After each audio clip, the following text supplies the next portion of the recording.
Hello ভাই brother, কি অবস্থা সবার? কেমন আছেন সবাই? আশা করি সবাই ভালো আছেন। ছোট্ট একটা ইনফরমেশন নিয়ে আসলাম, সেটা হচ্ছে ইঞ্জিন অয়েল।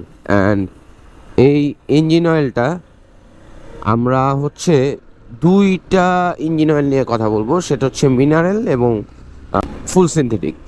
সেমি সিনথেটিকের কথা বললাম না, আমি সেমি সিনথেটিকের পক্ষেও না, বেসিক্যালি আমি পক্ষে না, তার জন্য হচ্ছে সেমি সিনথেটিকের কথা বললাম না। তো মিনারেল আর সিনথেটিক, ফুল সিনথেটিক, আপনি যে গ্রেডের ইঞ্জিন অয়েল দেন, হ্যাঁ, মিনারেল যদি আমরা ইঞ্জিন অয়েল দিই, সেই ক্ষেত্রে আমরা 1800 1000 এরকম কিলোর পর আসলে ইঞ্জিন অয়েলটা ফেলে দিই। এবং যদি ফুল সিনথেটিকটা দিই, সর্বোচ্চ আমরা 2500 থেকে 3000-এর মধ্যে ফেলে দিই। এখন এই যে ইঞ্জিন অয়েল বাংলাদেশে যে নকল হচ্ছে, তো এই নকলের জন্য দায়ী কিন্তু একমাত্র আমরাই। হ্যাঁ, ভেজাল ভেজাল ইঞ্জিন অয়েলের জন্য দায়ী আমরাই। হ্যাঁ, এটা এটা কেন বললাম?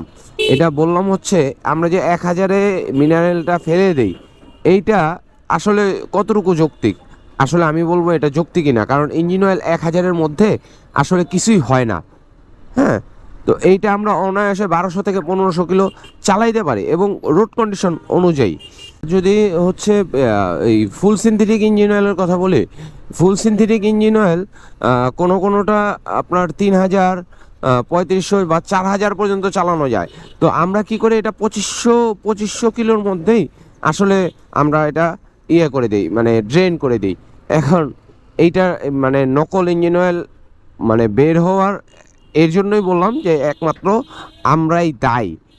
আর তার থেকে বড় কথা হচ্ছে ইঞ্জিন আপনাকে নক করবে যে আপনার ইঞ্জিন অয়েল প্রয়োজন কি প্রয়োজন না। তো এই হচ্ছিল বিষয়। হ্যাঁ, তো ভিডিওটা এ পর্যন্তই। ভালো থাকবেন, সুস্থ থাকবেন এবং হেলমেট পরে বাইক চালাবেন। টাটা।